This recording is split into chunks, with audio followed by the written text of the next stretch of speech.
History is often defined by the moment the invincible meet their match. In 1941, Adolf Hitler launched the largest military invasion in history, believing he could bring the Soviet Union to its knees in weeks. Decades earlier, a young man in Missouri named Jesse James began a personal war of revenge, refusing to accept the defeat of the Confederacy. Today, we're looking at the turning points that shattered empires and legends, from the frozen ruins of Stalingrad to the final, failed heist in Northfield. This is the story of hubris, intelligence, and the high price of vengeance. On June 22, 1941, Operation Barbarossa began. Hitler unleashed 4 million men and 3,000 aircraft against a Soviet Red Army. At first, it looked like a total German victory. In just 1 week, they captured 300,000 prisoners near Minsk. But the blitzkrieg hit a wall the Russian winter. By December, German units were just 19 miles from the Kremlin. Their engines wouldn't start, and their weapons froze. Then came Stalingrad, a brutal house-to-house struggle where the German Sixth Army was eventually encircled. The final nail in the coffin for German offensive power in the east was the Battle of Kursk, the largest armored battle in history. Thanks to a Soviet spy ring inside the German high command, Marshal Zhukov knew exactly when and where the attack would happen.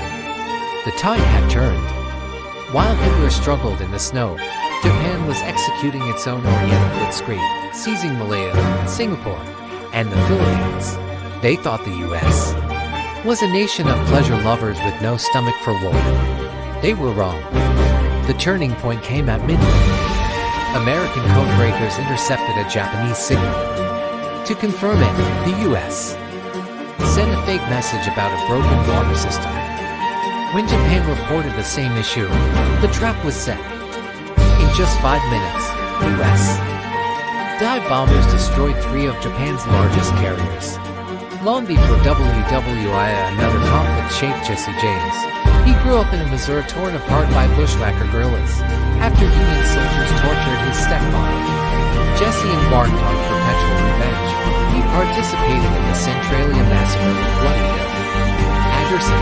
When the war ended in Confederate defeat, Jesse turned to bank robbery as a political act against the northern oppressors. But just like Hitler at first, Jesse had his own disaster in Northfield, Minnesota, in 1876. The gang tried to rob the First National Bank, but the townspeople fought back with everything they had. The invincible gang was decimated. The end for these figures was sudden.